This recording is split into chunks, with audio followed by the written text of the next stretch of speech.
good evening, දෙව්මි. අපි අදට class එක පටන් ගමු.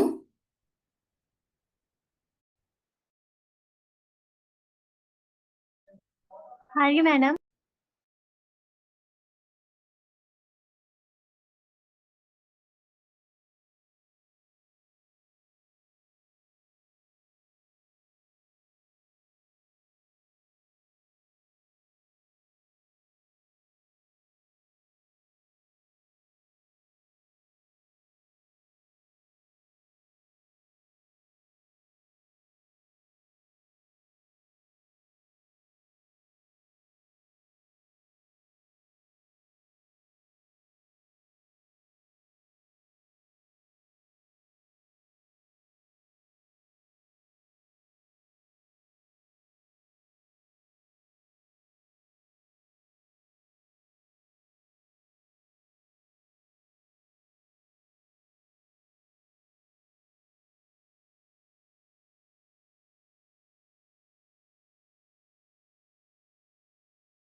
හරි අපි පටන් ගමු එහෙනම්. අ, අද ඔයා විතරයි ඉන්නේනේ. අනිත් අය ජොයින් වෙනවා නම් වෙයි. අපි ගිය සතියේ topic 5 start කරා. Spoilage of bakery products. ඒ යටතේ අපි first slide එක විතරක් කතා කරා. Baked products begins to undergo deteriorative changes commencing with the removal of the oven. ඒ කියන්නේ බේක් ප්‍රොඩක්ට්ස් අපි oven එකට දාලා එළියට ගත්ත ගමන්ම soon after removing from the oven it starts to go some changes that will affect the sensory properties as well as the shelf life of the bakery products. පේනව නේද පුතේ මේ screen එක පේනවනේ නේ? ඔව් මැඩම් පේනවා. හරි. එතකොට first change එක තමයි retrogradation of amylose released from the starch granules during gelatinization in the oven.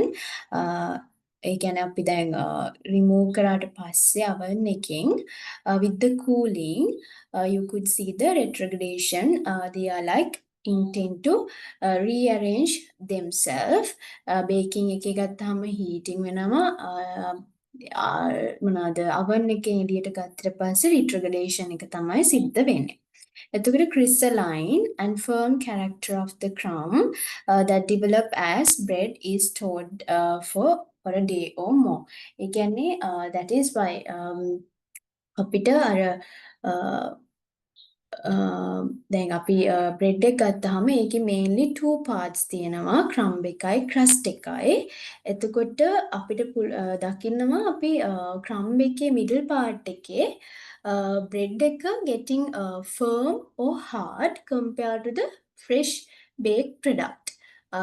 අපි freshly ගන්නවට වඩා freshly bake කරලා ගන්න බ්‍රෙඩ් එකේ දවස් එකකට දෙකකට පස්සේ බ්‍රෙඩ් එකේ බ්‍රෙඩ් ක්‍රම්බ් එකේ වෙනසක් තියෙනවා. ක්‍රම්බ් එක එන්න හાર્ඩ් හරි ෆර්ම් හරි වෙනවා. මෙන්න මේ රිට්‍රොග්‍රේඩේෂන් එක සිද්ධ වෙන නිසා. එතකොට අපිට ආයි රිට්‍රොග්‍රේඩේෂන් එක රිවර්සිබල් කරන්න පුළුවන්. ආයි රීහීට් කරලා බ්‍රෙඩ් එක but reoccurs when the warm bread cools once again. හැබැයි ආයිමත් එළියට ගත්තට පස්සේ ආයිමත් රිට්‍රොග්‍රේඩේෂන් එක වෙනවා. right ඒ process එක අපි ගිය සතියේ explain කරා ගොඩක්. ඔය recording එක බලන්න නැති මම ආයි ගොඩාක් explain කරන්න යන්නේ නැහැ. මෙතනින් අපි නැවැත්තුවා shelf life එක ගැන shelf life එකට ඕන factors ගැන කතා කරේ නැහැ. මම ඉතින් ඉඳන් පටන් ගන්නම්. එතකොට මේක ගත්තොත් shelf life of bakery products they differ with these two main factors moisture levels and storage temperature. Moisture level means within the dough moisture levels moisture migrates from the different compounds to another compounds during baking as well as during cooling. Cooling එකේදී baking එකේදී moisture within the dough migrate වෙනවා එක different compounds to another compounds, right? So once you remove the bread from the oven, within 1-2 days the crumbs become harder. Then water also migrates from the center of the loaf towards the crust, causing the crust to gradually increase in leatheriness. So water is moving from the crumb to crust. මැද part එකේ ඉඳලා crumb එකේ ඉඳන් crust එකට තමයි moisture එක migrate වෙන්නේ. right? So ඒ හින්දා තමයි අපිට දකින්න පුළුවන් hard crumb එකයි and the very leather like texture of the crust. crust එක leatheriness වෙලා hard crumb එකක් ඇති වෙන්නේ මෙන්න මේ moisture level එක crumb එකේ ඉඳන් crust එකට migrate වෙන නිසා. right? ඒක තමයි main moisture levels එකත් එක factor එකක් මේ bakery products වල shelf life එකට. then within 1 2 days of baking, you could observe these changes happen in the baked products. Right? So that is because of the moisture migration between the components of the bread. Right? So and also this happens when you are exposing to normal conditions. අපි හිතන්නකෝ if the අපි හොඳට properly pack කරලා තියෙනවා මේ baked products well balance කරලා internal moisture එකත් well balance කරලා හොඳ packaging එකක දාලා තියෙනවා නම් අපිට මේ process එක few days වලින් වෙන්නේ නැහැ. Within few days අපිට මේ මොනවාද shelf life එක අර මොනවාද crumb එක hard වෙලා crust එක leather වෙන ගතිය proper package එකක් තිබ්බොත් අපිට ඒක within few days ඒක සිද්ධ වෙන්නේ නැහැ. ඒකට ටික කාලයක් යනවා. මේක normal condition එකේ තිබ්බහම තමයි මේ moisture level එක migrate වෙලා baked products වල shelf life එක අඩු වෙනවා. එහෙම නැත්නම් අපි කියනවා මේකට stale වෙනවා කියලා. ඒක මම ඉස්සරහින් කතා කරන්නම්. දැනට අපි හොඳ proper packaging එකක් use කරනවා නම් අපේ within few days අපිට changes සිද්ධ වෙන්නේ නැහැ texture එකේ. normal condition එකේදී තමයි මේක ගොඩක්ම සිද්ධ වෙන්නේ. Then talk about storage temperature. So in here I have given the questions. What is the effect when you store the bread product in refrigerator storage versus and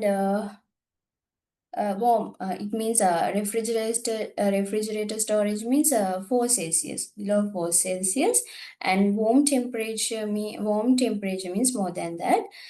Storage, what will happen? Right? A storage temperature එක කොහොමද effect වෙන්නේ කියලා තමයි මෙතනදී කතා කරන්නේ. Bread එකට. Normally අපි mostly common baked product is bread. That is why we talked bread in here. Right? So in here අපි refrigerator temperature එකේ warm temperature එකේ මේ baked products කොහොමද වෙනස් වෙන්නේ කියලා කතා කරොත් bread එක texture එක texture is not going to be good when stored in refrigerator storage because firmness of the crumb is accelerated in refrigerator storage, right? So then if you compare the firmness after a day at 8 Celsius degree being about the same as that after 6 days at 30 Celsius degree. So that is why it is a preferred warm temperature storage. Then if you think about the sensory properties wise or texture and everything, warm temperature storage is better. But if you think about the microbial shelf life, refrigerator temperature is good because the lower temperature more susceptible microorganism for the bread or bakery products. Bakery products වලට ගොඩක් microorganism ලා affect වෙනවා. Most මොනවාද susceptible microorganism for the bread or bakery products are mold. Mold තමයි bakery products වලට ගොඩක්ම susceptible වෙන්නේ. මෙතනදී කතා කරොත් අපි refrigerator storage එකයි මොනවාද warm temperature එකයි කතා කරොත් එතකොට මේ refrigerator temperature එක හොඳයි ටිකක් කල් තියාගන්න නම් ඒක හොඳයි. හැබැයි firmness of the crumb is accelerated in refrigerator storage. හැබැයි මේ firmness එක accelerate වෙනවා මෙන්න මේ refrigerator storage එකේ. එතකොට අපි texture wise ගත්තොත් warm temperature එකේ තියෙන එක හොඳයි refrigerator storage එක වඩා. මොකද refrigerator එකට දැම්මොත් මොකද වෙන්නේ bake product එක firm වෙන්න ගන්නවා. මැද part එක crumb එක firm වෙනවා. ඒ නිසා texture wise ගන්නව නම් warm temperature එක තමයි හොඳ. හැබැයි shelf life එක අතින් ගත්තොත් අපි දන්නවා microorganisms normal temperature එකේ warm temperature එකේ ගොඩාක් ඒගොල්ලන්ගේ growth එක වැඩි. ඒ නිසා shelf life එක අතින් ගත්තොත් refrigerator storage එක තමයි better මේ baked products store කරලා තියාගන්න. එතන most susceptible microorganism වෙන්නේ bread or bakery products are mold. එතකොට mold growth එක mold growth is inhibited prominently under the refrigerator storage. ගොඩාක් ඒක හොඳයි mold growth එක අඩු කරලා තියාගන්න. So then shelf life wise, refrigerator is good, but texture wise, warm temperature is good. Then මේ දෙකටම වඩා අපි හිතන්නකෝ texture wise අතින් හොඳට තියාගන්නත් shelf life එක අතින් හොඳට තියාගන්නත් හොඳ මේක තමයි freezer storage එක. That means less than 0 Celsius degree. So that is more effective in inhibiting the firmness of the crown, and also same time retarding the microbial growth. So if you really want to increase the shelf life along with the retaining with the sensory properties, the best storage method is freezer storage. So we could achieve, as I said previously, we could achieve both in freezer storage, right? ඒක තේරුණා නේද පුතේ? රෙෆ්‍රිජරේටර් freezer temperature එක තමයි රෙෆ්‍රිජරේටර් storage එකටත් රෙෆ්‍රිජරේටර් storage එකෙන් අපිට texture wise හොඳට තියාගන්න shelf life එකෙන් හොඳට තියාගන්න පුළුවන්, warm temperature එකෙන් texture එක හොඳට තියාගන්න පුළුවන්, but දෙකම හොඳින් තියාගන්න නම් ටික කාලයක් freezer storage එක තමයි better එක වෙන්නේ. කියන්නේ 0 Celsius වලට වඩා temperature එක අඩු උෂ්ණත්වය තමයි හොඳ baked products store කරලා තියන්න.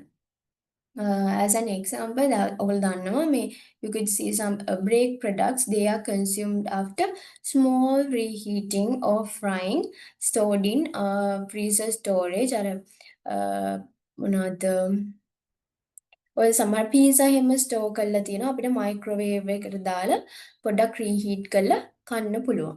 අන්න ඒ වගේ අර ලේසියෙන්ම ගන්න දේවල්, ඒ කියන්නේ කෑම හොඳට ඒ විදිහටම රීහීට් කරලා අපිට කන්සියුම් කරන්න පුළුවන්. මෙන්න මේ ෆ්‍රීසර් ස්ටෝරේජ් එකේ ඒ ටෙක්ස්චර් එකෙන්ම හොඳ ෂෙල්ෆ් ලයිෆ් එකකින්ම අපිට කන්සියුම් කරන්න පුළුවන් ෆ්‍රීසර් ස්ටෝරේජ් එකට දාලා තිබුණා. So after baking, you could see the same texture is there, nothing changed in sensory properties. Along that, shelf life is also increasing. So that is the effect of the storage temperature.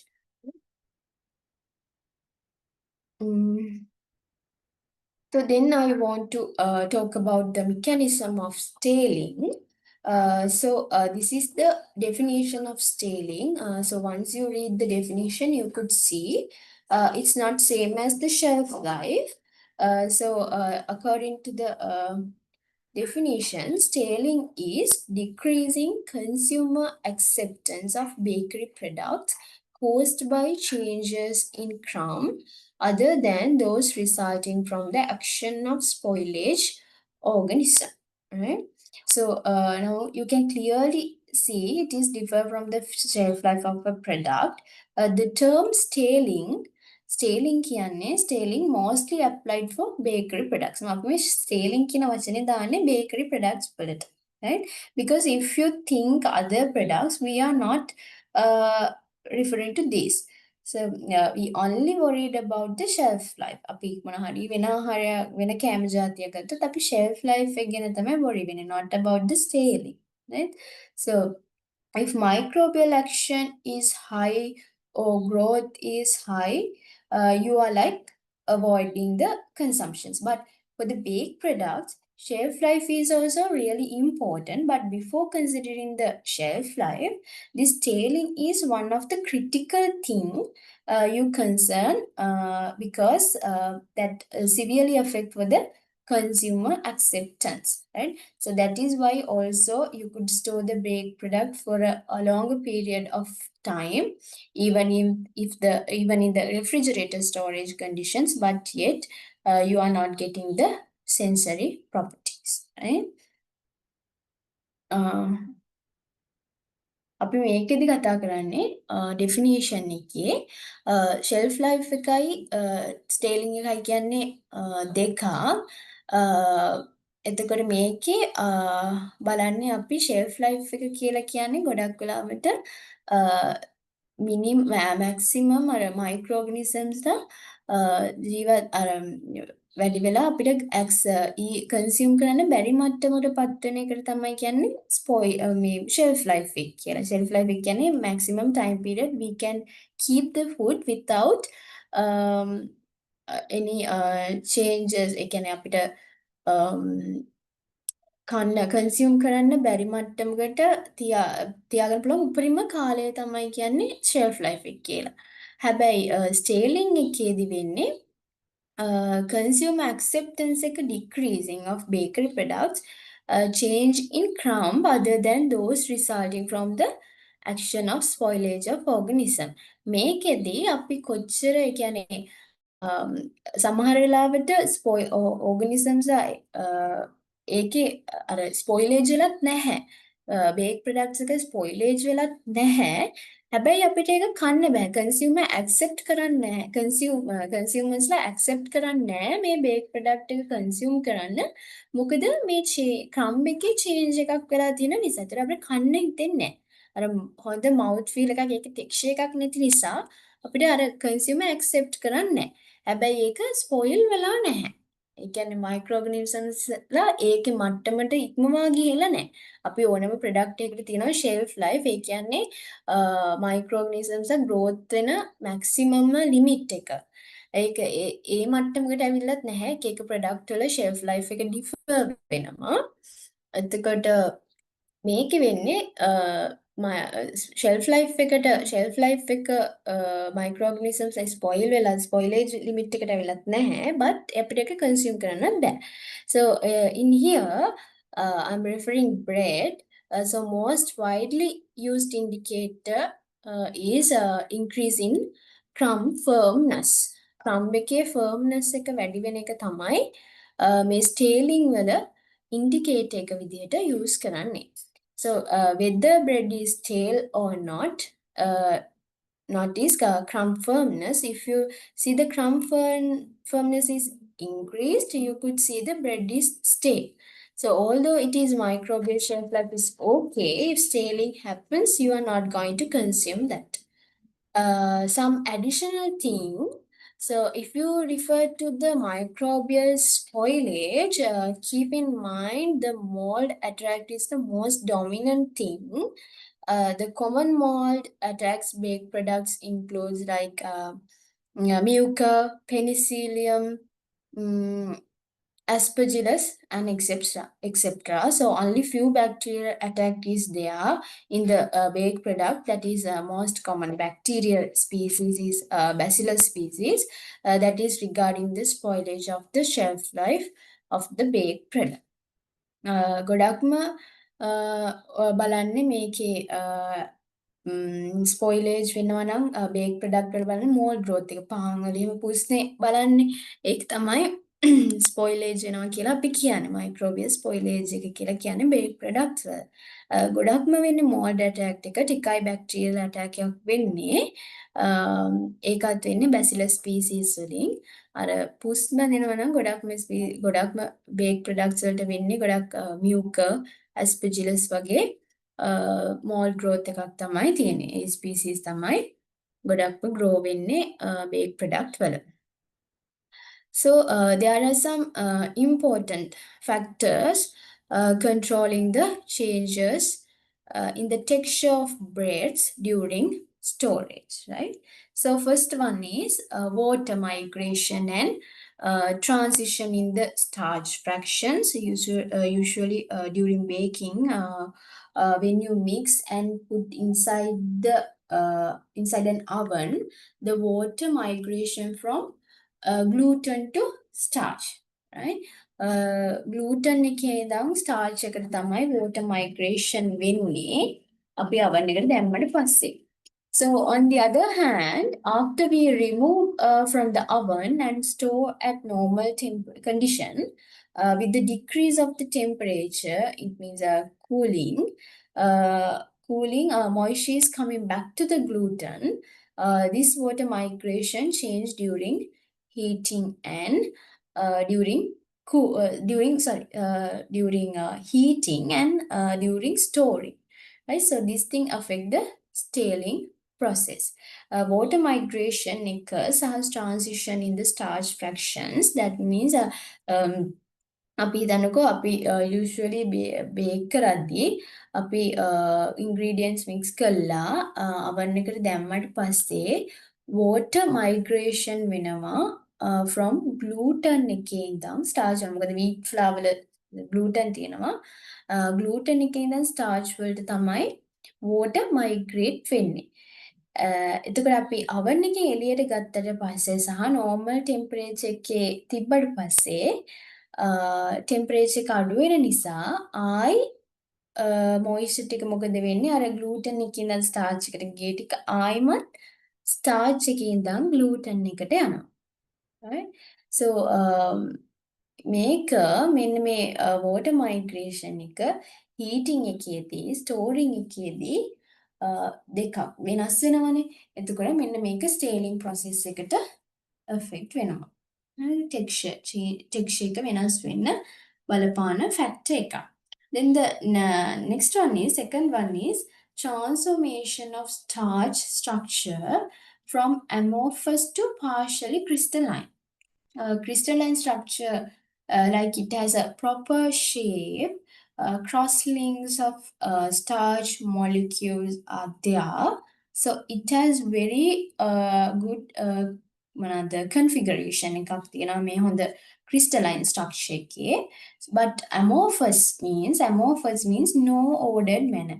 Crystalline structure එකේ හොඳ proper structure එකක් තියෙනවා හොඳ configuration එකක් තියෙනවා but amorphous structure එකේ එහෙම නැහැ order එකක් නැහැ structure එකේ ඔයගලන්ට මේක බලන්න පුළුවන් මේ amorphous structure crystalline structure Google search කරලා so during gelatinization or during heating the crystalline structure is break down right crystallization is broken down but during cooling again the crystalline structure is stored into form right මොනවාද අපි කිව්වොත් gelatine අපි දැන් heat එකට oven එකට දානවනේ heat වෙන්න එතකොට මේ crystal structure එක break වෙනවා but ආයි cool කරාම ආයි මැත්තේ crystalline structure එක හැදෙනවා එතකොට මෙන්න මේ factors දෙක නිසා minimum two factors, two changes affect the scaling process mainly, right? So those are the important factors controlling the changes in the texture of breads during storage. Storage වෙලදී මෙන්න මේ factors දෙක තමයි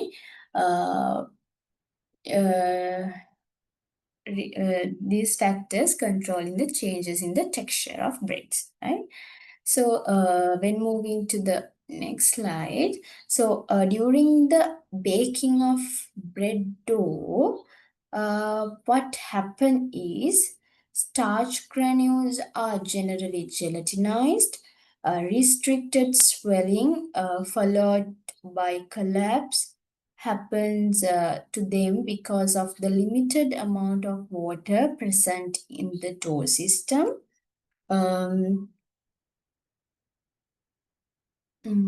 That gelatinization doesn't go to the maximum capacity due to the heating.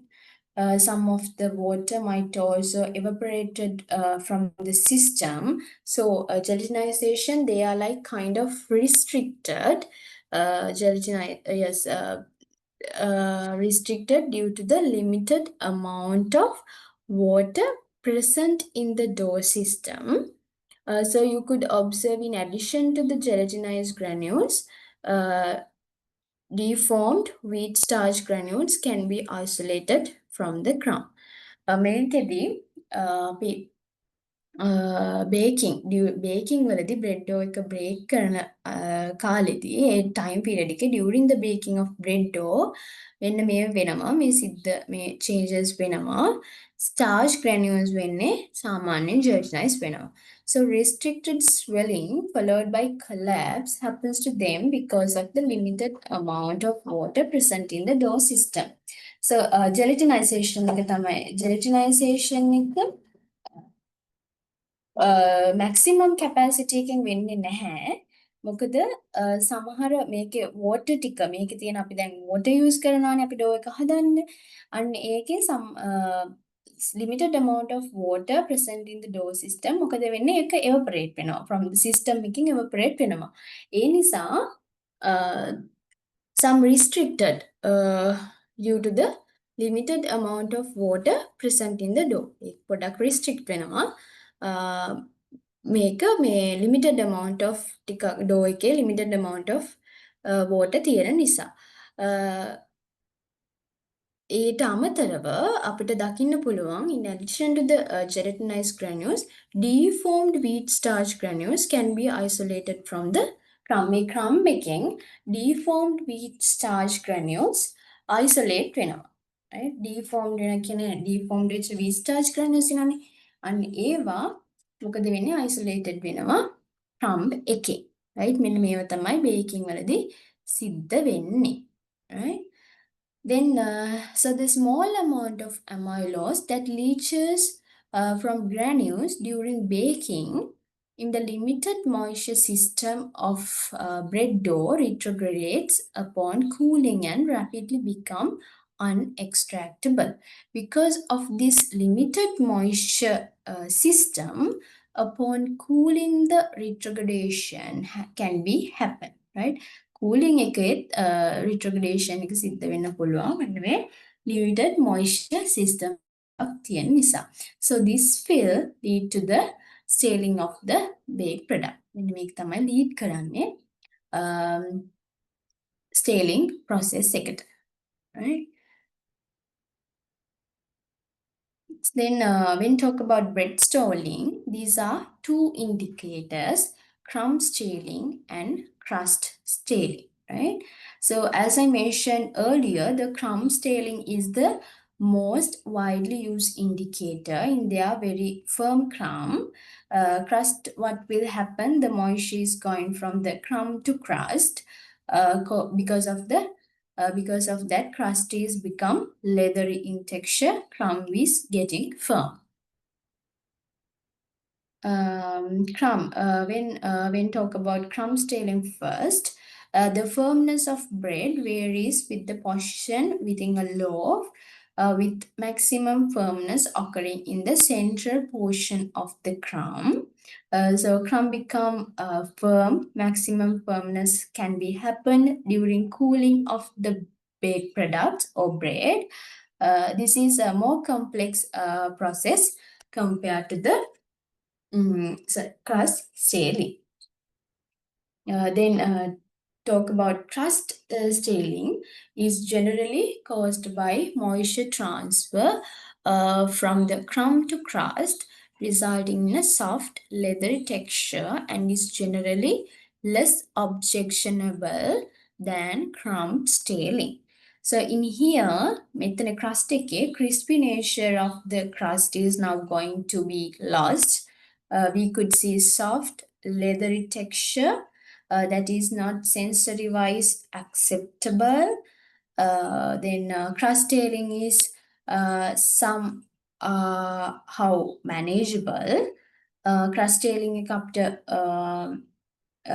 product manage කරගන්න පුළුවන්, but when the crumb is stale, it's not easy to consume. Crumb එක stale වුණාම product consume කරන්න අමාරුයි. So sensory wise, it's not good as well, but both are not okay. But crumb staling is more objectionable. ඒක පොඩක් control කරන්න අමාරුයි. But crust staling, we can control that, right? Then the next few slide. So I'm going to talk about impact of the different factors of the staling rate of bread. But during storage, right? So I have explained the moisture migration and transformation of the starch fractions. How those factors going to affect will be discussed in the future slides, right? අපි මේ factors කොහොමද affect වෙන්නේ කියලා අපි දැන් කතා කරමු, right? So first thing is storage temperature, right? So according to the some research findings, they have found that the rate of scaling has a negative temperature coefficient. That means when the temperature is increasing, the scaling rate is decreasing, right? That is why the negative temperature coefficient there for the storage temperature.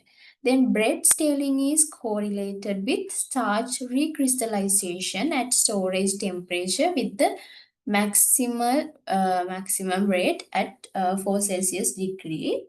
The bread scaling is at maximum 4 Celsius degree. If you increase the temperature, you could see the scaling rate is decreasing, and also freezer temperature is also okay, right?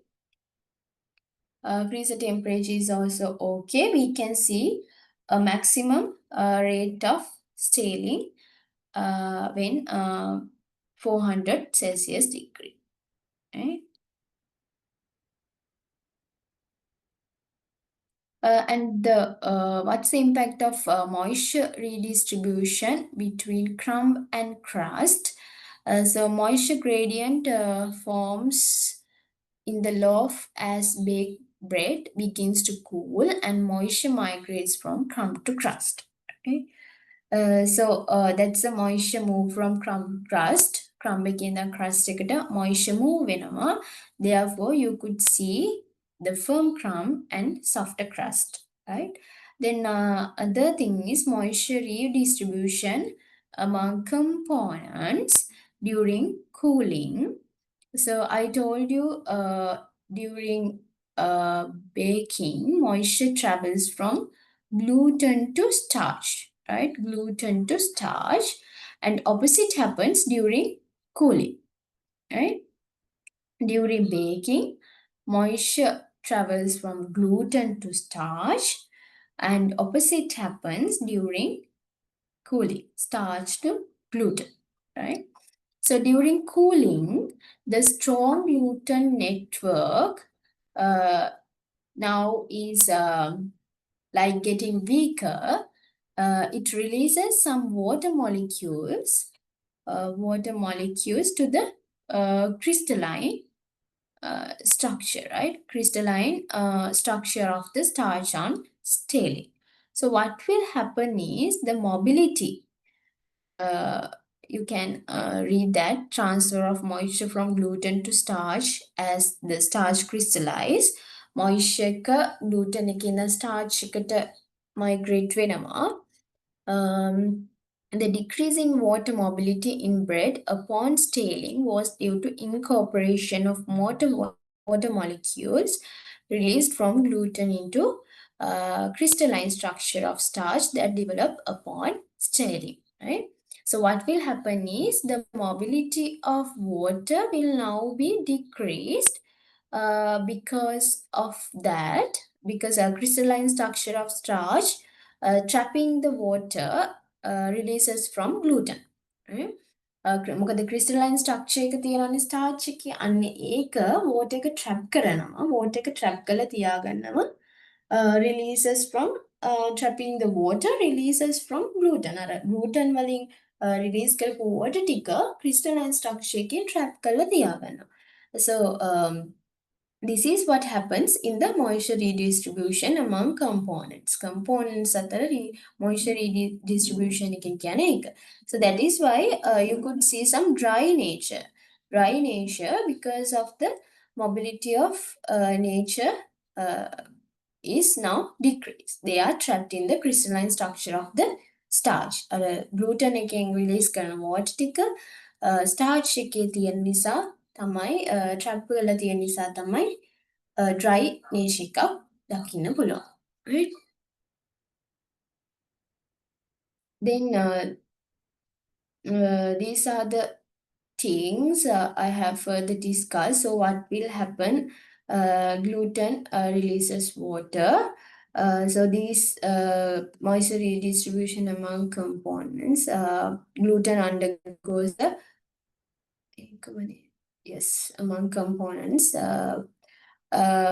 Gluten undergoes releases water. So this undergoes the first order transformation, resulting in the release of water from gluten and absorption of this water by retrograding starch, right? So amylopectin, you can read this in a free time. So I will explain the summary. So amylopectin crystallization also happen.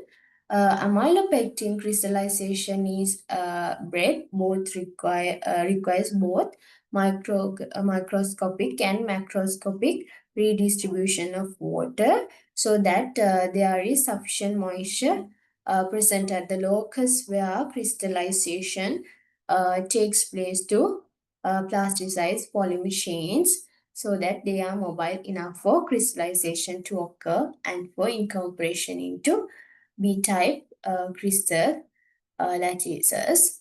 Uh, then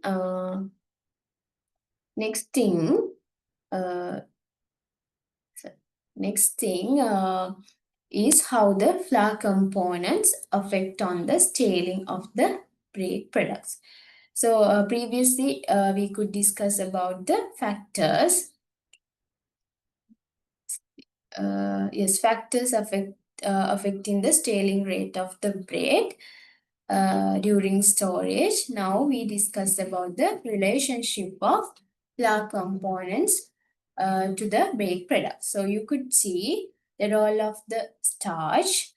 So gradual change in the starch components from amorphous to crystalline forms is important to the scaling process. So because during cooling, that happens, partial crystalline structure is happening there that can contributes to the scaling process. මේ cooling එකේදී partial crystallization එක තමයි වෙන්නේ. මොකද change වෙනවා. starch එකේදී gradual change in the starch components ටික gradual change වෙනවා. amorphous ඉඳන් crystalline forms එකට to the scaling process, right? The partial crystallization structure is happening there that contributes to the scaling process. Then degree of crystallinity of breadcrumb was inversely related to its firmness, so that starch crystallization and bread firming were separate process. So when crystalline structure is related to the firmness, මේ crystalline structure එක relate වෙනවා මොකටද firmness එකට.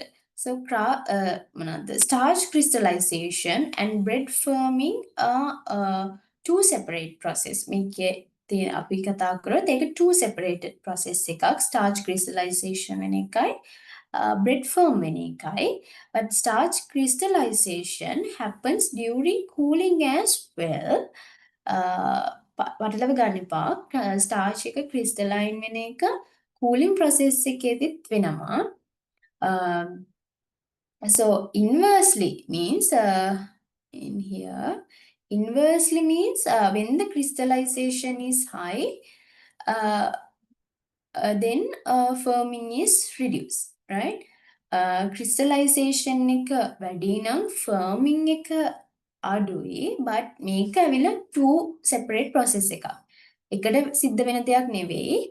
separate විදිහට තමයි සිද්ධ වෙන්නේ, but ඒක අර අපි related වෙන්නේ related to firmness means starch crystallization එක when firming is reduced ඒ කියන්නේ crystallization එක වැඩි නම් firmness එක අඩු, right?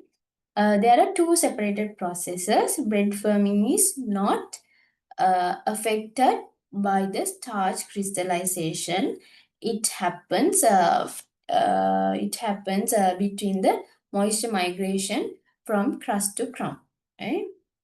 ෆර්ම්නස් එක සිද්ධ වෙන්නේ අර බෝට අපි කලින් කතා කරා මොයිස්චර් මයිග්‍රේෂන් එක වෙනවා from crumb to crust. ඒ නිසා තමයි ෆර්ම්නස් එක වැඩි වෙන්නේ. බ්‍රෙඩ් ෆර්ම් එක affect වෙන්නේ නැහැ. බ්‍රෙඩ් ෆර්ම්නස් එකට affect වෙන්නේ නැහැ මේ starch crystallization කියන process එක. Then when talk about the amylopectin, that is also a flour component. Other one is amylose. So amylopectin was the fraction.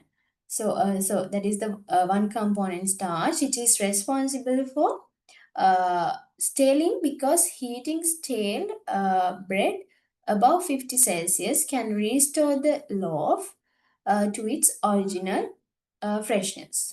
So amylopectin and amylose in degradation, they will rearrange in the starch fractions. So these starch transformation may be included in gelation and crystallization. So adding 5% retrogradated waxy corn starch to the bread formula decrease gelatinization and reduce the firming rate. Then the other component is amylose. So amylose fraction,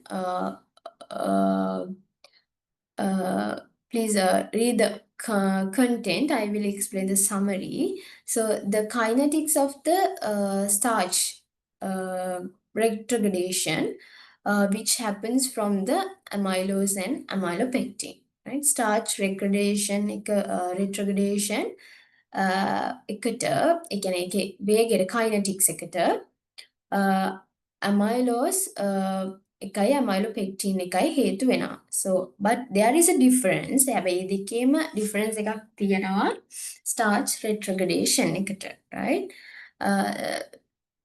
If you think about the amylose, amylose retrogradation happens quickly. Amylose එක retrogradation වෙනවා quickly compared to the amylopectin retrogradation. That is the main difference, right? Amylose එකට වඩා amylopectin retrogradation එකට වඩා amylose retrogradation එක වැඩි. So if you keep the baked product after removing from the oven and stored under normal condition, you could see the retrogradation happens. You know that. So first thing happen is amylose retrogradation. Right? මුලින්ම වෙන්නේ amylose retrogradation. ඔයගොල්ලෝ දැන් දන්නවා දැනටමත් අපි oven එකේ ඉඳන් එළියට දැම්ම ගත්තට පස්සේ bake product එක ඒක retrogradation වෙනවා කියලා you already know. එතකොට ඒක වෙන්නේ දැන් අපි ඒක ගත්තට පස්සේ මුලින්ම වෙන්නේ amylose retrogradation එක වෙනවා within first day or within few hours that happens. On the other hand, amylopectin retrogradation also happens that requires several days, right? So amylose retrogradation happens quickly. The impact of the amylopectin fraction on the staling is higher compared for the amylose right? So after first day and within next 2-3 days, you could see an increasing of the hardness of the crumb is significant compared to the first 2 hours of cooling. That means the impact of amylopectin retrogradation is high. Impact එක amylopectin impact එක වැඩි compared to the impact of amylose retrogradation, right? වේග වැඩි amylose retrogradation එකේ but impact එක වැඩි amylopectin retrogradation එකේ, right? මේක ඔයාලට කිව්වම තේරෙයි. Then because what will happen is the side chain of the amylopectin, they try to form a double helical structure again. අර side chain එකේ තියෙන amylopectin වල side chain එක ඒගොල්ලෝ හදන්න try කරනවා double helical structure එකක්. So then you could see the crystalline structure is formed. So I have included more details in here, but the summary is normally ඔයගොල්ලෝ ගන්න summary එක amylose just summary එක ගන්න amylose and amylopectin both involve වෙනවා starch retrogradation process එකට. So they cause ඒගොල්ලෝ cause කරනවා scaling process එක. But amylose retrogradation happens very quickly within first 2 hours. Amylopectin retrogradation happens after that. That require several days. A amylopectin retrogradation එකට ටික දවසක් යනවා.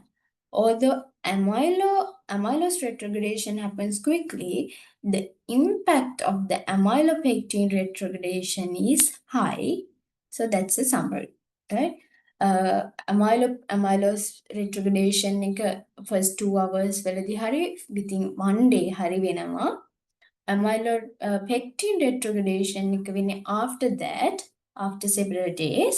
But when talk about the impact of the retrogradation, the amylopectin retrogradation is high compared to the amylose retrogradation. So that's a summary, right?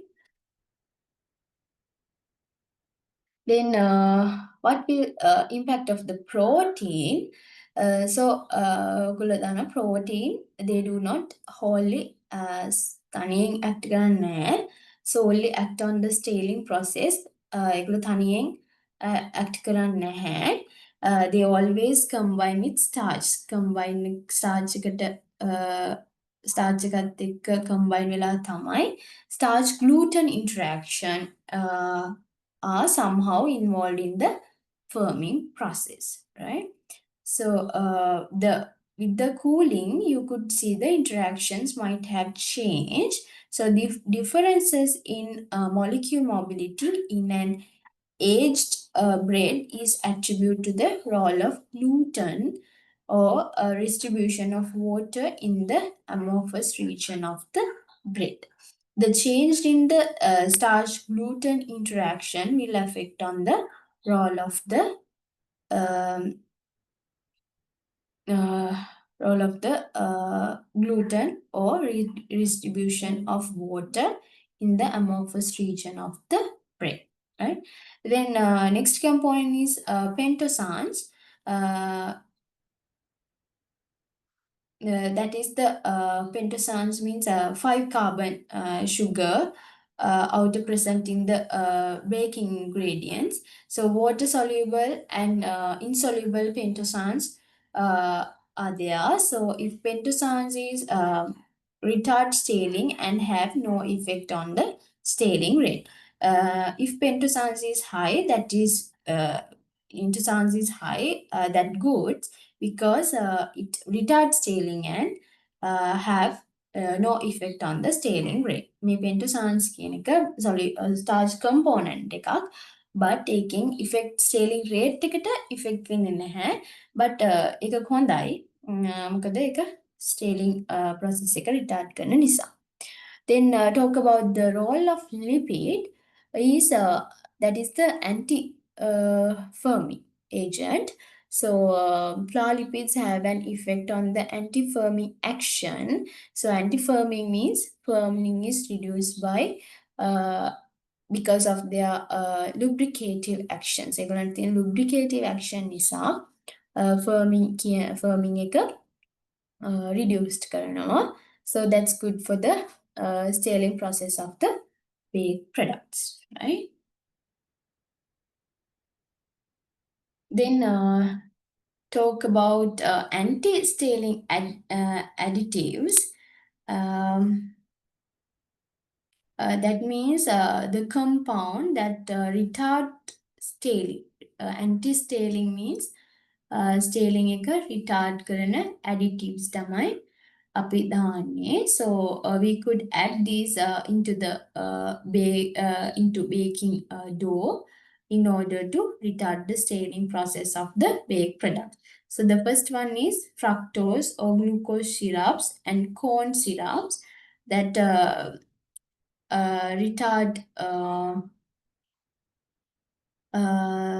scaling through their ability to bind moisture. ඒගොල්ලන්ට moisture එක මැද තියාගන්න හැකියාව තියෙන ability එකක් තියෙනවා. ඒ නිසා scaling process එක retard වෙනවා. Then there are several enzymes we could add as anti-scaling additives: alpha amylase, lipases, lipoxygenases, non-starch polysaccharide modifying enzymes, um, and protease are also reported to have a crumb softening effect when enzymes are added. So, um, yes, out of all these enzymes, alpha amylase is the most important enzymes. So, I think I added some information regarding the alpha amylase. They retard bread scaling through mainly three different mechanisms, right? Three different mechanisms. ඒගොල්ලෝ එක එක mechanisms තුනක් යටතේ bread scaling එක කරනවා මේ alpha amylase, right? Um, the first mechanism is they produce a partially degraded amylopectin that is less prone to crystallize. So, its ability to produce partially degraded amylose is responsible for rapid formation of a partially crystalline polymer network that resists later rearrangements. Right? The second one is produce low molecular weight dextrins. මේ alpha amylase effect එක නිසා ඒගොල්ලෝ low molecular dextrins produce කරනවා. So DP19 to 24, that means DP means the degree of polymerization that interfered with the retrogradation of starch. මෙන්න මේ low molecular weight dextrins ටිකට පුළුවන් interfere වෙන්න retrogradation of starch starch වල retrogradation එකේ part එකත් එක්ක interfere වෙන්න පුළුවන්. Then other mechanism is produce malto oligosaccharides. That means DP3 to 11, that may degree of polymerization 3 to 11, that disturb water structure promoted ordering and aggregation of starch molecules. මෙන්න මේ malt oligosaccharides වලට පුළුවන් ඒගොල්ලෝ water structure එකට disturb කරලා අර මොනවාද starch molecules වල තියෙන order එකයි අර එකට කැටි වෙන aggregation means එකට කැටි වෙනවා මේ starch molecules එකට එකට එකතු වෙන එකටයි ඒගොල්ලෝ ඒක වළක්වනවා මෙන්න මේ water structure එකට disturb කරලා, right? So those are the three types of mechanism of alpha amylase. So that is the effect of alpha amylase on bread staining. Right?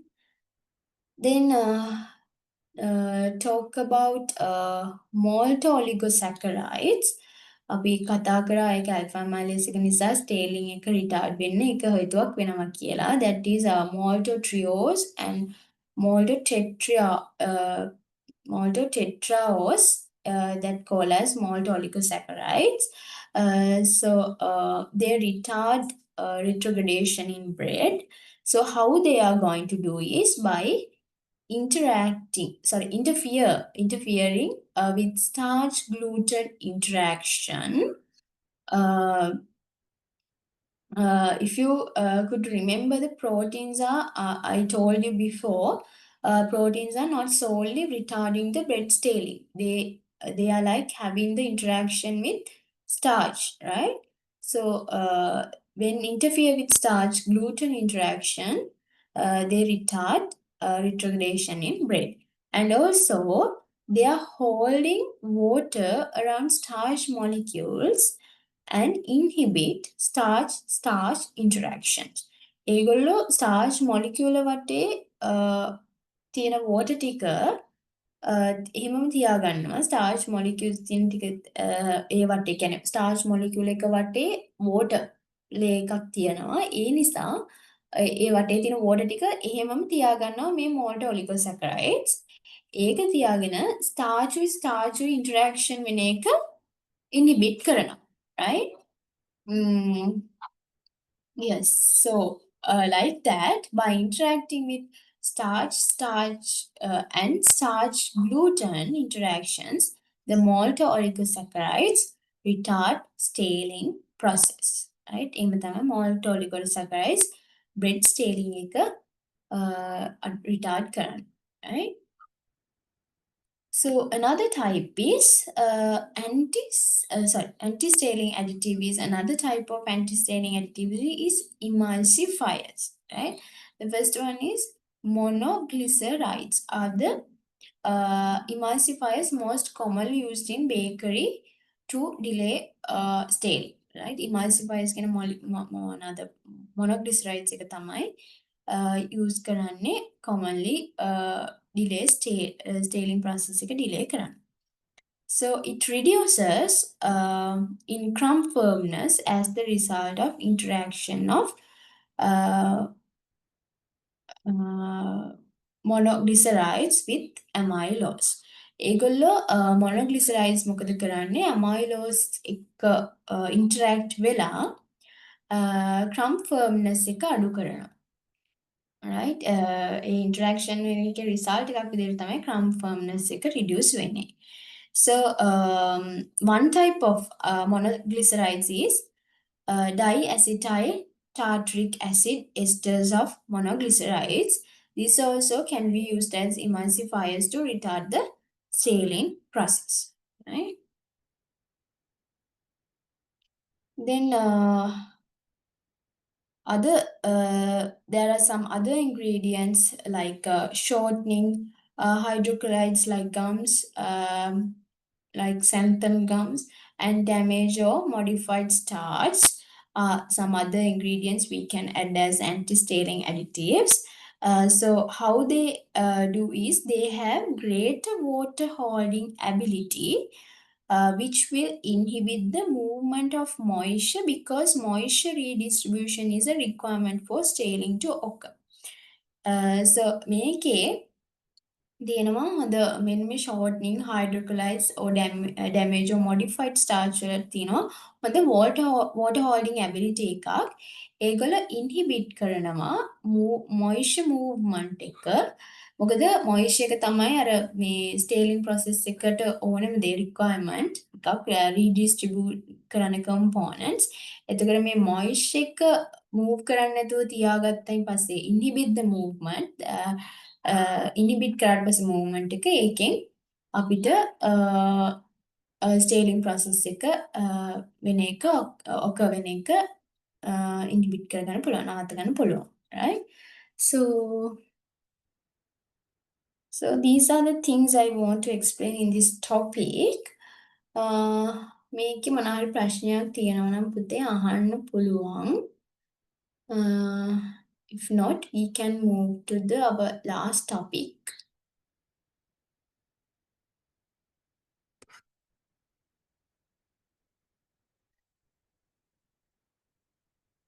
එහෙම නැත්නම් අපිට start කරන්න පුළුවන් අන්තිම topic එක.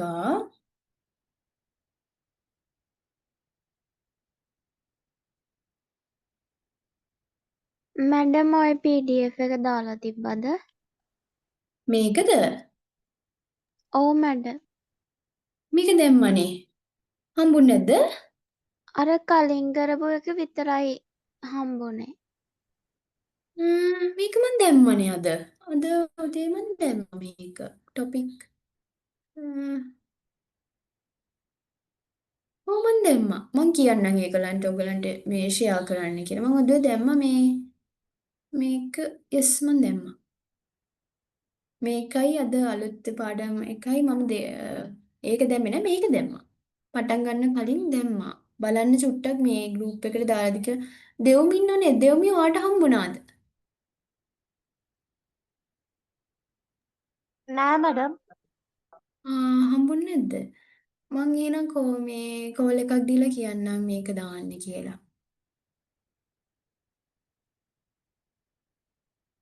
මේක බලන්න මේ අන්තිම රිවිෂන් assignment එක කරන දවසේ මොනවා හරි ප්‍රශ්න තියෙනවා නම් රෙකෝඩින් බලලා දාන්න.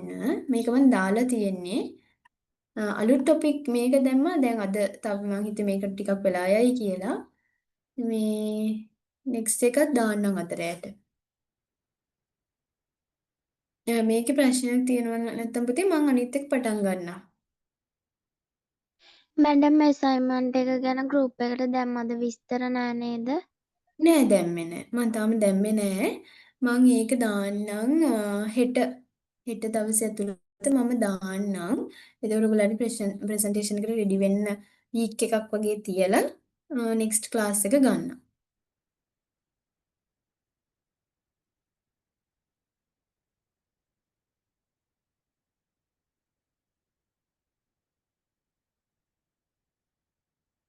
නෙක්ස්ට් එක එහෙනම් ඊළඟ එක පටන් ගන්න නේද? හරි මැඩම්. හා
okay. So this is the last topic under the bakery production and technology course module, topic 6, quality control of bakery products. In this lecture, so I'm going to discuss about the rice flour based baked products, and also I would like to talk about how we are going to assess the quality, what are the analysis we are going to do for those products. මේක අපි මුලින්ම rice ප්ලා ගැන bakery products ඒ කියන්නේ commonly කොහොමද bake products වල quality එක analyse කරන්නේ ඒ වගේම තමයි rice flour base bake products ගැනත් මේ ටොපික් එක යටතේ කතා කරනවා right so first I want to briefly introduce about the rice cultivation so important fact about that so this is just an overview about the rice cultivation so if we consider about the Asian rice variety, Oryza sativa is considered as the main rice variety. So rice variety domesticated about 10,000 to 40,000, 14,000 years ago. And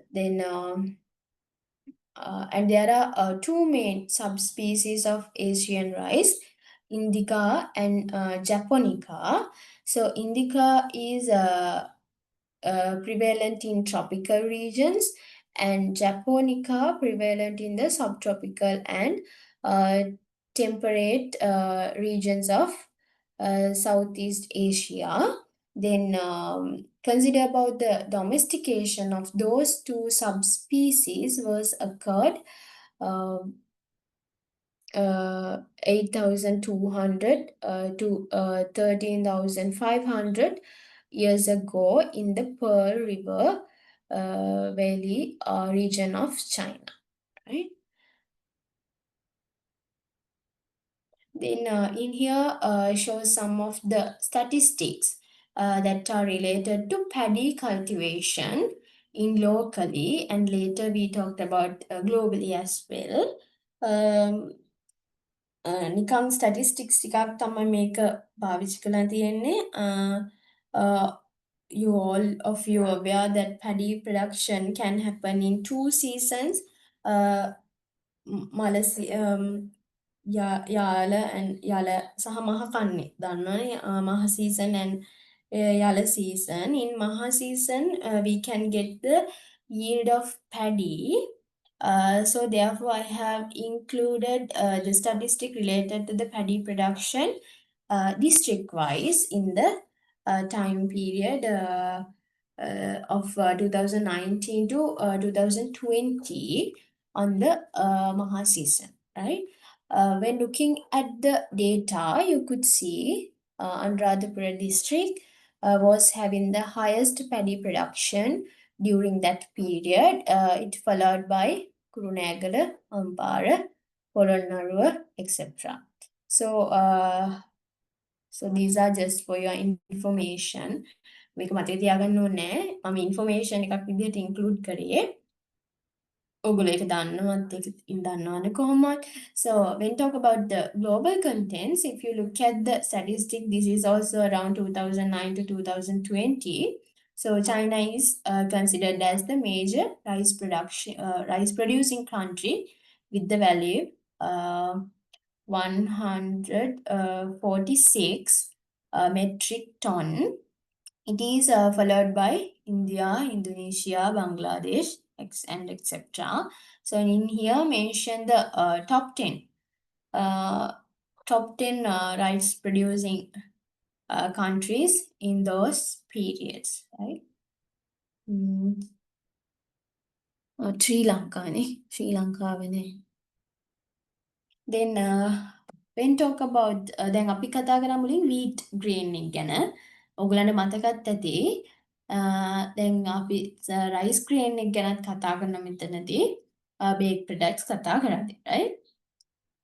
මුලින්ම rice products වලට rice baked products වලට යන්න කලින් rice grain එක ගැන කතා කරොත් rice grain morphology එක තමයි මේ තියෙන picture එකෙන්.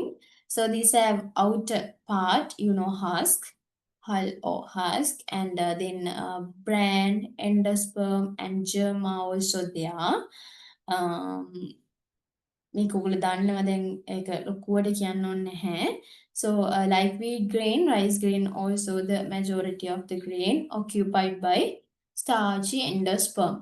Wheat grain එකෙත් එහෙමයි, rice grain එකෙත් එහෙමයි. Majority එකක් occupied වෙන්නේ starchy endosperm එකෙන්, that is 70%. Then hull is 21%. Then rice bran, which around rice grain 8%, and embryo or germ 1%, right? So if you could see in this image, indicated brown rice, right? Indicated brown rice, including bran, endosperm, and germ. Consider correct. If you consider only the endosperm section, that will refer as white rice, right? මේ brown rice එක කියලා අපි කියන්නේ brand එකක් තියෙන නිසා endosperm එක විතරක් නම් තියෙන්නේ අපි ඒකට කියනවා white rice කියලා, right? White rice. Then I have included the approximate analysis of white rice and brown rice. So you could see slight changes තමයි තියෙන්නේ. You could observe that. So when talk about moisture content, that is almost all same. In white rice, they have it has 12% and 12%. 12.08, then brown rice has 12.88. So similar slight changes are there. Then talk about ash content. Ash content also high in ash content is high in brown rice because brand is present. Brand එක තියෙන නිසා තමයි brown rice වල ash content percentage එක වැඩි. Then protein also high in brown rice 6.48%. Then fat also high in brown rice. Carbohydrate white rice having much of carbohydrate 80.14. Then total dietary fiber also high in brown rice. So those are the some of approximate analysis of white rice and brown rice, right? Then talk about the potential health benefits of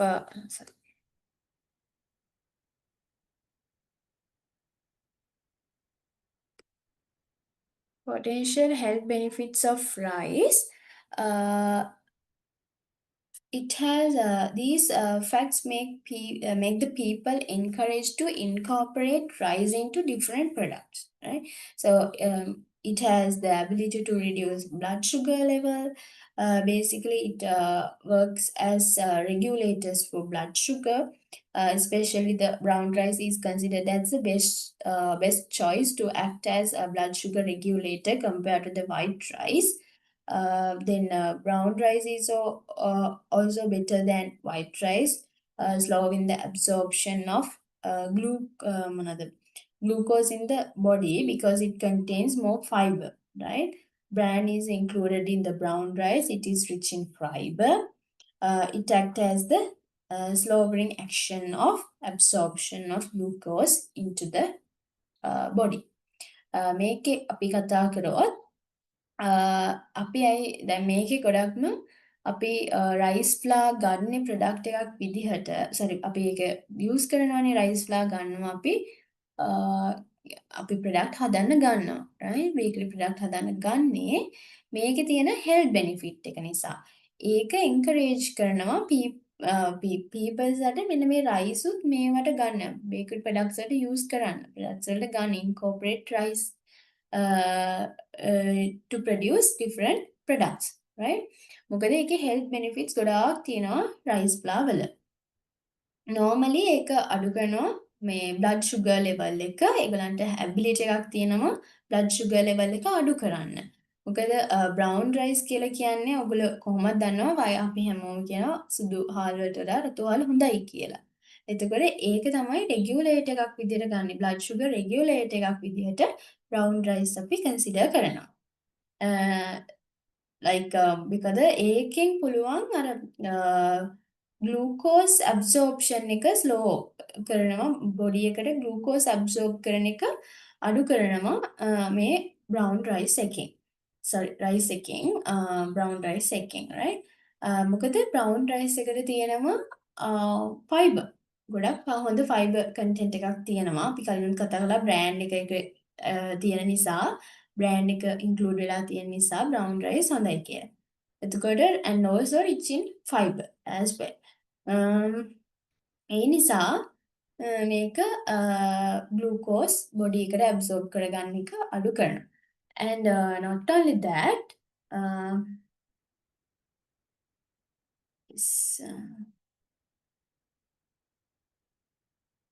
it helps to lower the deposition rate of atherosclerotic plaque inside the walls of the blood vessel. So rich in antioxidants which act as anti-inflammatory, anti-cancer, promote blood circulation. So තව එකක් මම කියන්නම් මට අමතක වුණා මේ මේක මොනවද අපි දැන් කියවනේ glucose body එකට absorption කරන එක අඩු කරනවා කියලා. එතකොට මෙන්න මේකෙන් body more time to ගන්නවා disperse the glucose body එකට glucose disperse කරගන්න ගොඩක් වෙලා ගන්නවා මෙන්න මේ glucose absorb කරගන්න වේගය අඩු කරන නිසා. And also another important fact is long grain rice තියෙනවා variety with high amylose content around 19 to 23%. They tend to have a lower glycemic index compared to short grain rice with lower amylose content. So based on the white or brown rice, based on length of the rice grain and amylose content, the health benefits could be varied, right? මේකේ තව තියෙනවා දැන් amylose content එක තියෙනවා long grain rice වල මොනවාද long grain rice වල තියෙනවා high amylose content එකක් around 19 to 23%. එතකොට ඒක හේතුවක් වෙනවා lower glycemic index එකක් compared to the short rice grain. එතකොට glycemic index එක අඩු කරන්න හේතුවක් වෙනවා ඒගොල්ලන්ට තියෙන අඩු glycemic index එකක් short grain වලට වඩා short grain rice එකට වඩා. එතකොට short grain rice වල තියෙන්නේ lower amylose content එකක් long grain rice වල තියෙන්නේ high amylose content එකක් long grain rice with high amylose content they tend to have a lower glycemic index compared to shorter grain rice with lower amylose content, right? ඒ නිසා මෙන්න මේ based on the white or rice, brown rice or based on length of the rice grain and also amylose content, varied content, the health benefits could be varied. ඒක අනුව health benefits විවිධ වෙනවා. එතකොට ඔයගොල්ලෝ glycemic index එක දන්නවා. ඒ කියන්නේ that means our food containing carbohydrate cause blood sugar or glucose levels to rise. එතකොට high glycemic index එකක් තියෙනවා කියන්නේ මොකක්ද? high අපි high glycemic index foods ගත්තොත් ඒක increases the blood sugar level comparatively the low glycemic index foods, right? මොනවාද අපි glycemic index එක වැඩි ආහාර ගද්දී ඒක blood sugar level එක වැඩි කරනවා compared to the low glycemic index foods වලට වඩා, right?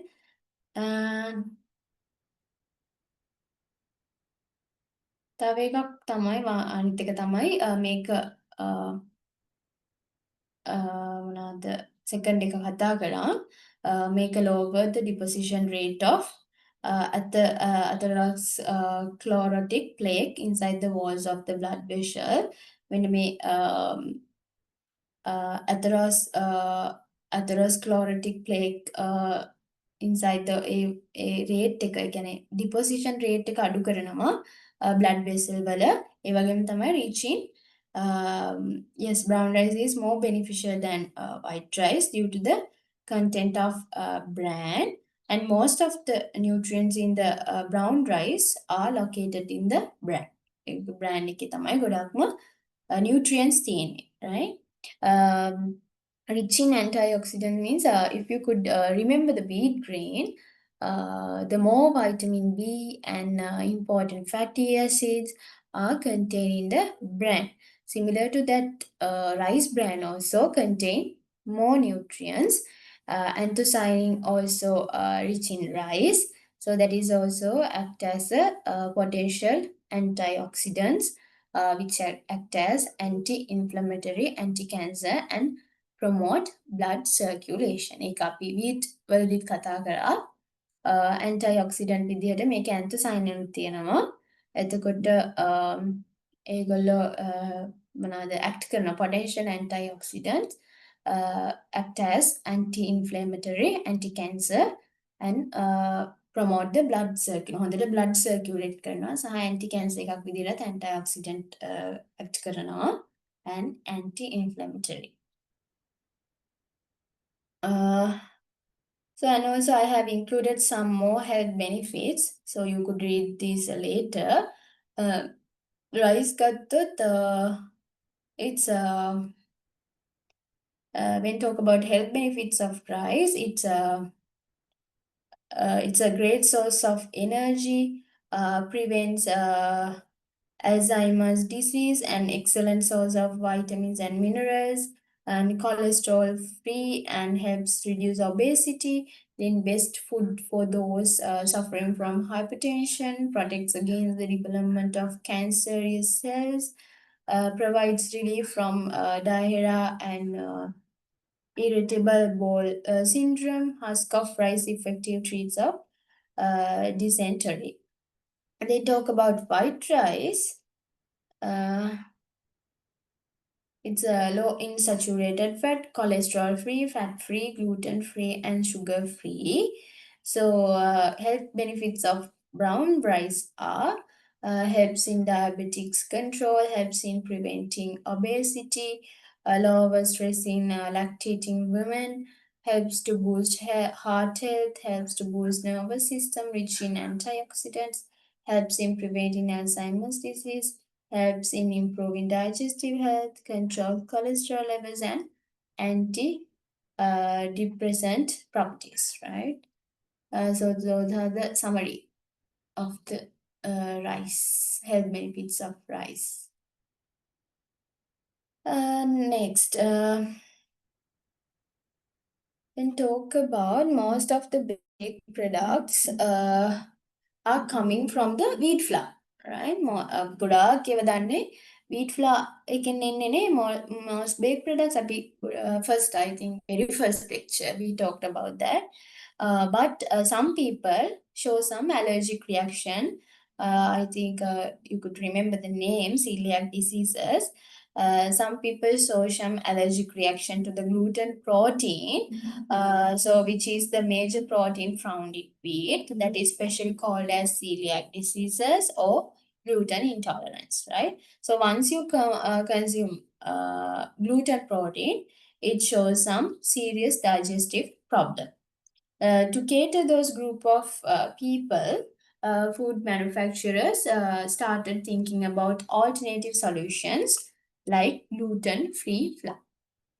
Some of the corn, maize starch flour can be used as gluten-free flour to produce gluten-free product. And also especially the rice flour is also considered as gluten-free flour. So because of that, it can be also used to produce gluten-free products. So that is the origin from for the production of rice flour based products because of these gluten intolerance conditions. අපි ගත්තොත් අපි මුලින්ම very first lecture එකේ කතා කරා gluten intolerance. එහෙම නැත්නම් celiac diseases තියෙන පුද්ගලයන් ඉන්නවා. ඒගොල්ලන්ට gluten තියෙන මොනවා හරි කෑම මොනවා හරි බේක් ප්‍රොඩක්ට් එකක් හරි කෑවම ඒගොල්ලන්ට digestive problems ඇති වෙනවා. එතකොට මෙන්න මේකට විසඳුමක් විදිහට තමයි manufacturers rice flour use කරේ. එතකොට මේක තමයි origin එක. ඒ කියන්නේ gluten intolerance එක තමයි rice flour based products හදන්න මූලික උනේ. gluten intolerance එක. සමහර කට්ටියට gluten intolerance එක තියෙන නිසා තමයි ඒකට alternative එකක් විදිහට rice flour based products හැදුවේ. Right? So that is the main thing. Sorry. And also this thing also I have explained. Now we are like substituting. Now we are like substituting wheat flour with gluten-free flour, right?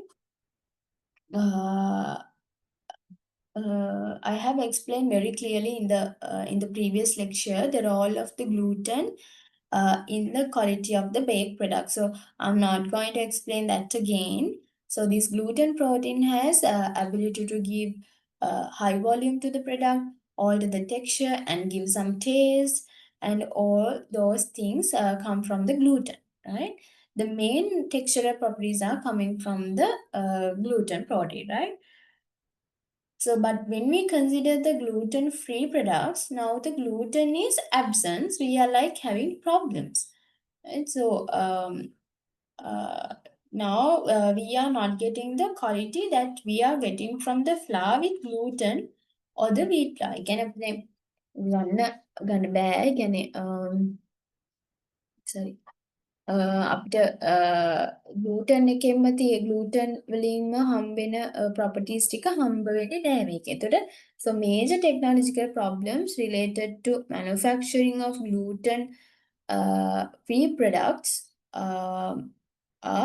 that ඒ කියන්නේ rice flour ගත්තාන් පස්සේ ඒකෙන් අපිට ග්ලූටන් එකෙන් ගන්න properties ටිකම ගන්න බැහැ rice flour use කළා. මොකද ඒකේ gluten නැති නිසා. මොකද baked products වලට ඕන real ඔක්කොම textural properties ටික හම්බෙන්නේ gluten එකෙන්. all the properties ඔක්කොම textural properties ටික හම්බෙන්නේ gluten වලින්. ඒතකොට gluten නැහැ කියලා කියන්නේ ඒ textural properties ටික හම්බෙන්නේ නැහැ. එතකොට ඒ වගේ තියෙන problems තමයි exhibiting the low volume, then poor color, crumbling crumb, then great variation in the nutrient composition with low protein and high fat content. So therefore, if you are producing products with gluten-free flour, you have to alter the composition, or you might have to add some additional things to the dough or batter to get whatever the similar quality that get from the wheat flour. Otherwise, you can't get the same textural properties that come from the wheat flour. right? අපිට මොනවා හරි ඕන නම් ඒ කියන්නේ අපිට දැන් මේකෙන් හම්බෙන්නේ නැහැනේ great variation එකක් වෙනවා nutrient composition එකේ. right? මොකද gluten එකෙන් මොනවාද wheat flour වලින් හම්බෙන nutrient composition එකම මේකෙන් හම්බෙන්නේ නැහැ. එතකොට මොකද මේකේ low protein තියෙන්නේ සහ high fat content එකක් තියෙන්නේ. එතකොට අපිට තව additional things මේකට add කරන්න ඕනේ අපිට wheat flour වලින්ම ගන්න ඕන qualities ටික සහ properties ටික ගන්න. අපිට තව additional things මේකට dough එකට හරි batter එකට හරි add කරන්න වෙනවා. right? ඒ properties ගන්න. මොකද low volume එකකින් අපිට break product එකක් හදන්න බෑනේ. ඒ නිසා හොඳ high volume එකක් ගන්න.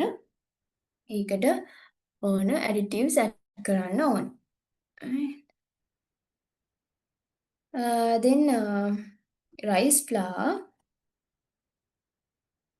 Rice flour is considered as the suitable cereal to prepare gluten-free products. Right? gluten-free products හදන්න rice flour තමයි suitable cereal එක. හැබැයි properties ගන්න අමාරුයි. ඒකෙන් gluten එකෙන් ගන්න properties ගන්න අමාරුයි.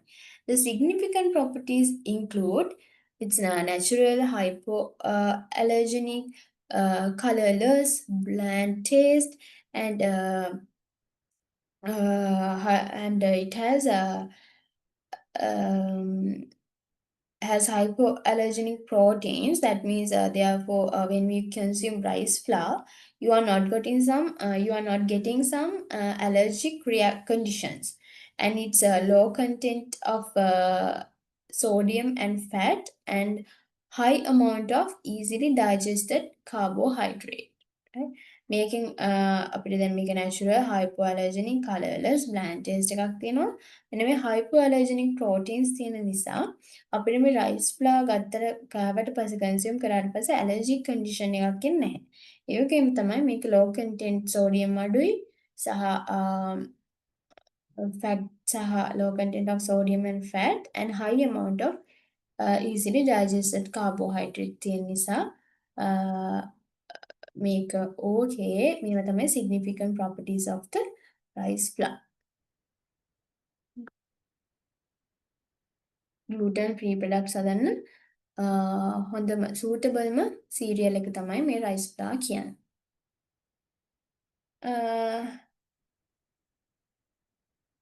Then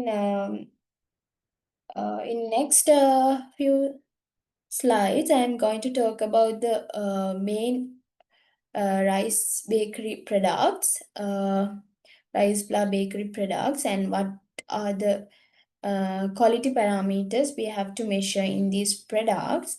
The first one is rice bread. That is the most widely consumed baked products. අපි මේක ගැන time අපි rice flour bakery products අපි next week ඉඳන් කතා කරමු. නැත්නම් topic එක මික්ස් අප් වෙන නිසා ඉතුරු ටික කතා කරන්න ටයිම් අඩු නිසා පුතේ අපි ඒක next week එකේ ඉඳන් මෙතන ඉඳන් ඩිස්කස් කරන්න තියාගමු. right? rice flour based bakery product ටික. මේ ටිකෙන් ප්‍රශ්න තියෙනවද පුතේ? ජයි නෑ නේද?